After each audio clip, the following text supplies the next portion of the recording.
Hi, welcome back to another episode of Art with Lise. Today's episode is going to be a little different than our usual fare. Of the 123 episodes that have been produced so far, this one is going to focus a little more on health and the things that matter to us as far as health and being healthy and maximizing the level of health that one has inherently. If it is possible to steal the health from another living creature, we have not yet figured out how to harness that ability. I think that Ashley Frank, or the author of Frankenstein, she had just Lisa Frank, she had kind of an idea of what was being intuited, but we've yet to actually reach that point. So I'm going to, in the midst of this pandemic, I think it's important that we really refocus on that. We get a little more serious and we think about essentially how we can maximize our health, how we can protect our health, and stay healthy. Now, one of the problems with the dreaded coronavirus itself is that the symptoms are not always apparent. The symptoms are not always, even seen, period. And there are so many different kinds of symptoms that really could fit so many different sorts of illnesses and ailments that it's important to really kind of get into the mindset of the coronavirus itself, particularly this 19 strain of SARS. So to sort of start off with that that sort of a way of thinking, we're going to take a piece of paper that already has a bit of sickliness to it. So kind of think of it as your body, where we're going into this virus not super duper healthy. Even the healthiest among us are not terribly healthy. There's a lot of issues you all have, and if you're in denial about it, that right there is a symptom of mental health issues, that powerful denial that some of us have, unfortunately. So we're going to start with of course, this is not a blank canvas. Your body is not a blank canvas. You have tattoos, you have piercings, you have scars, you have skin tags, you have stab wounds, you have bullet wounds, you have surgery scars. The sky's the limit with how many kinds of imperfections and deformities that we all have. So we'll grab some of those colors that sort of have a sickly look to it to begin with. Purple being a good one. This purple here, and again, just to kind of reiterate, we're going to be starting with oil pastels. If you have different materials, feel free to not use those and go out and buy some oil pastels, because that's really all that's going to work in this scenario. Sickliness, though, of the purple is a good way to start. It's a good marker. When you look at yourself and you have the virus, one of the things you're going to notice is just feel a little off. Now, it might even be kind of off in the sense that you feel just fine. And if you're feeling just fine in the midst of this kind of a pandemic, that's definitely a sign that there might be something wrong, something greater at play here than, good health. So that's the vomiting. And you might even have a little break in there where you're like, okay, I feel a little residual, and whoosh, there it comes again, throwing up all over the floor. Next, we're gonna throw in a different color. This is kind of a brick red here. I think this might have originally been intended to be an orange. However, it's kind of gotten a bit rusty, crusty, crabby-ish. It's gonna be great for our purposes here. So we'll throw a little bit of that in there, because there's a good chance there might be blood in the vomit. So we'll just kind of throw a little bit of specks in there, and that is definitely something that you are going to want to watch out for when you are throwing up from the virus. or just throwing up in general. It's never a bad idea to look out for blood in your vomit. So in this instance, you know, you've got a couple bits of it there, and that's really when you need to start being concerned, is when you're seeing blood in your vomit. You know, beforehand you might have thought, well, you know, I feel kind of sick, but that's okay. I feel sick all the time, you know. I have a lot of health issues, or, you know, that's just the way I am. I'm a sickly baby. So we're kind of going in it's frantic, but it's also controlled, because, you know, we're trying to be in denial at this point that we have anything wrong with us. There really isn't anything wrong. No, nothing's wrong. We're just trying to maintain. I just have a cold. I'm pretty sure I have a couple of undiagnosed immunodeficiencies. You know, it's not a big deal. It's not the COVID. It's gotta be something else. For instance, right now, I have this toothache, and, you know, I've got some sweats, I've got, you know, some upset stomach, my mouth is in a lot of pain, and so it's obviously a toothache. It's not COVID. So even if I am getting a runny nose, or sneezing, or coughing, you know, vomiting, if I'm having respiratory issues, it's likely the toothache. It's probably not the COVID. We'll add a little bit of black in here for kind of a bleak outlook that you might start taking as the symptoms take greater hold. There really could be this bleak sort of outlook. So we're going to kind of tunnel it, so make this little tunnel out to the future. You know, where we're using that black, since it's being our outlook. We're looking to the future, we're looking forward, and all we see is this tunnel of despair, this tunnel of depression, and, you know, decay, and just, you know, there's just nothing good gonna come out of this. So we're really just gonna kind of keep darkening the horizon. We started off optimistic. You know, we were a little bit beaten up, a little bit broken, as signified by the white with, you know, some imperfections within. But we started having some symptoms, trying to kind of explain them away. But the worse things get, the more we are starting to sort of, you know, understand that, you know, maybe this outlook isn't so sunny and bright as we thought, and you know, maybe it's not pneumonia, and maybe it's not you know, jaundice. It's rather, you know, it could be the COVID.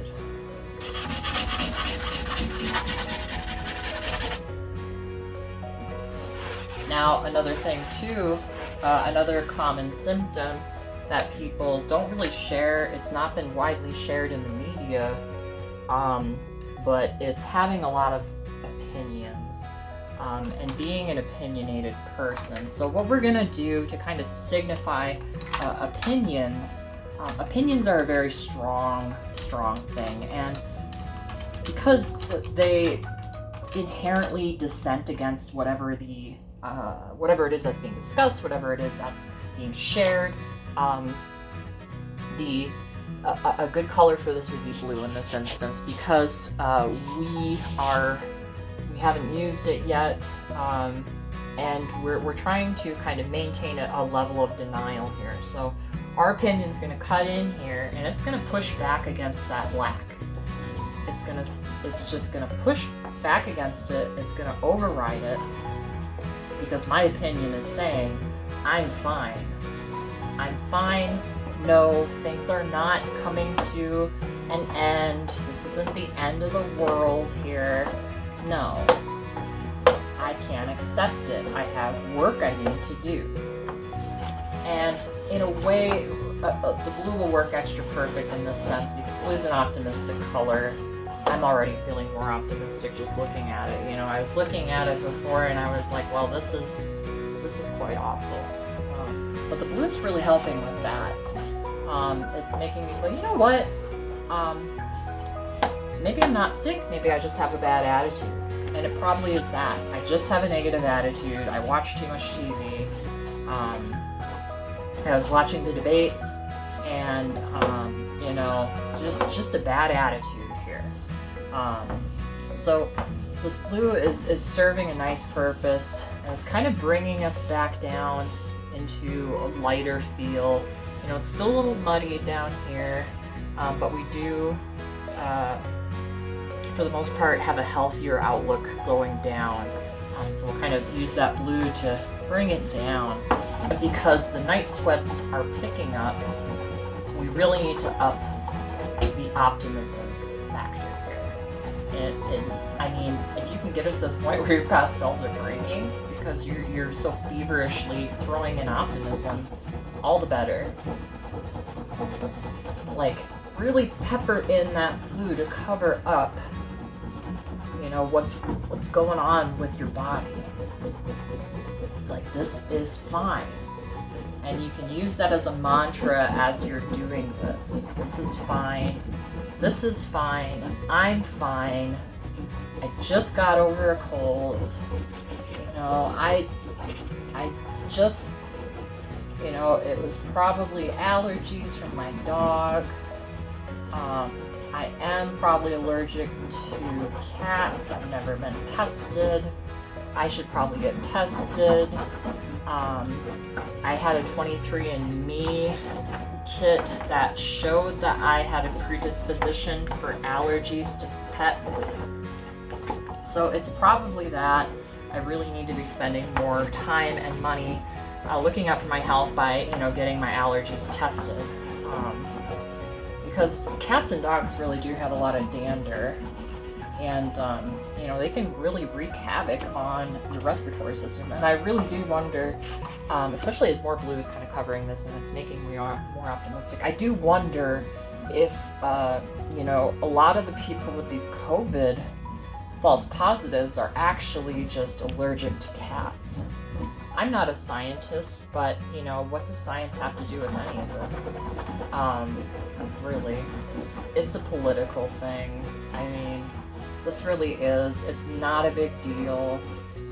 It's just fine. I don't have any issues at all. I mean, the person who I met who said they were sick, probably just trying to get on that unemployment. That unemployment was $600 a week. $600 a week.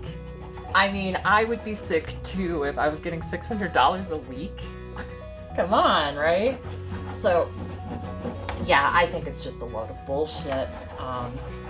You know, and you know, don't mind that I got sick and I, you know, threw up at this point here. That was just residual dander, just residual, you know, the sickies. So here the blue is really, really overwhelmingly covering up the facts.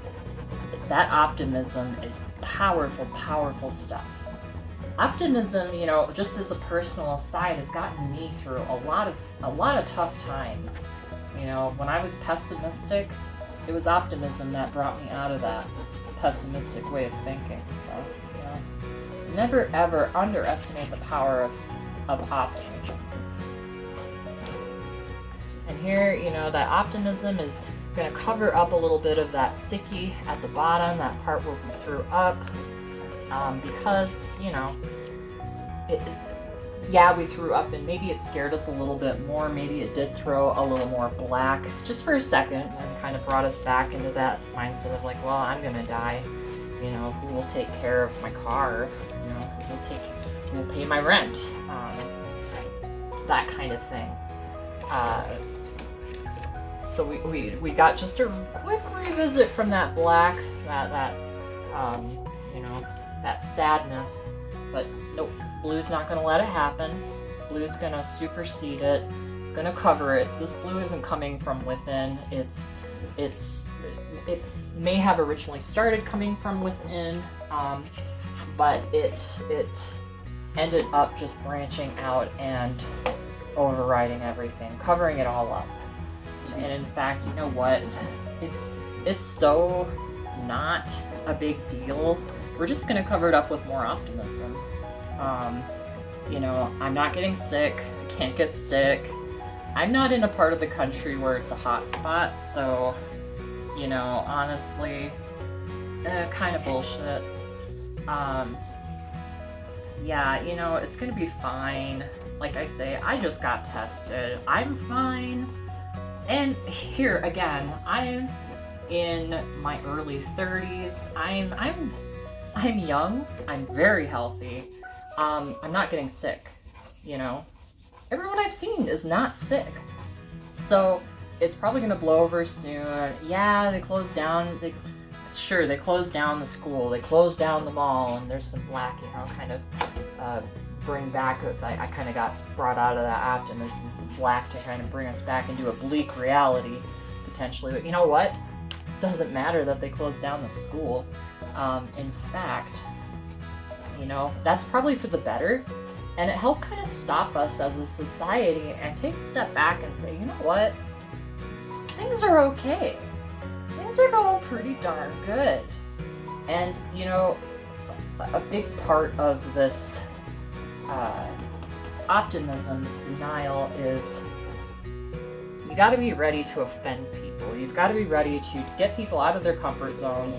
You know, when they come up to you with facts, they come up to you, you know, saying like, oh, this is a real problem, we need to look out, or oh, this is a conspiracy, you know, this is bullshit, or, you know, listen to the doctors say this, like, you know, whenever I hear any of that, I'm just ready to squash all of it with some optimism. You know, say something like, well, you know what, the government probably wants they have our best interests at heart, right?